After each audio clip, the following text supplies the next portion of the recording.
tonight. A historic day on Wall Street and what could be a historic day on Capitol Hill. On Wall Street, stocks surging behind tax reform momentum in Washington. This after Republican Senator John McCain said that he plans to vote yes to the Senate tax bill. All four major averages posting record closes, including the Dow, which soared past 24,000 for the first time ever. I'm going to discuss other major drivers of this market because it's not just about tax reform. America on the move again. But I've got to start with breaking news out of Washington.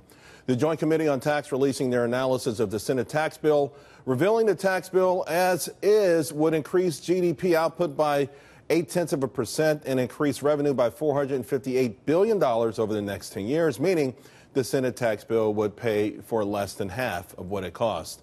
Now, this news unfolding as the Senate debates the tax bill, and while Republican leaders try to sway 5 of their undecided colleagues, 2 of which say they will not vote for this bill if it adds to the deficit. So, how will all of these numbers affect the fate of the tax bill? Let's ask Republican Senator Bill Cassidy, a member of the Finance Committee. Senator, I know you've been working hard, and I appreciate you carving out the time for us tonight.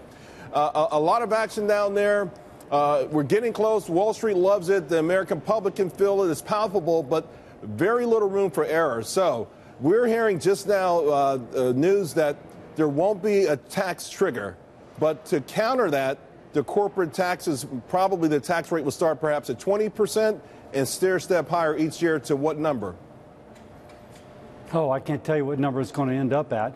I do know that JCT saying that 0.8% growth is all that would result from this. Most people don't believe. They're saying that our economic growth is going to top out at 2% per year over the next 10 years.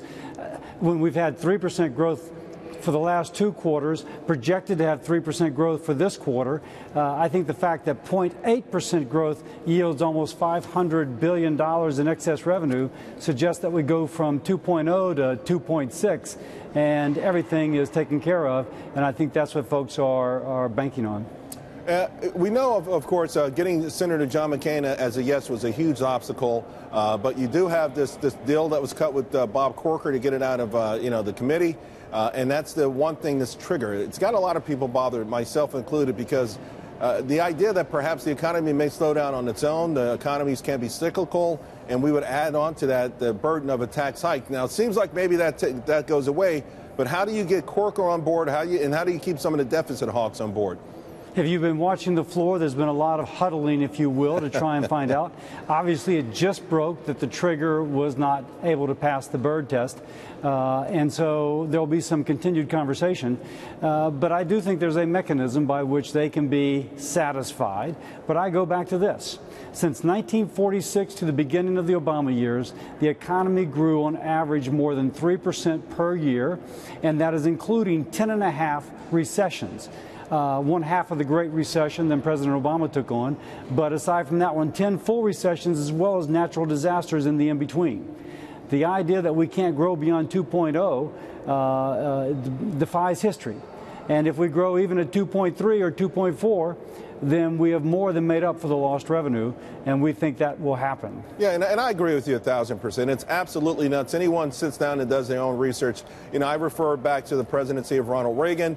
We saw incredible annual GDP gains. We saw incredible job growth. One single month with 1 million people employed with a far smaller population. So the odd thing is, though, that you and some of your fellow colleagues are having to convince Republicans that this is what could happen. Well, of course you want to be conservative. We're conservatives. On the other hand, this is not happening by itself. Regulations are also being cut.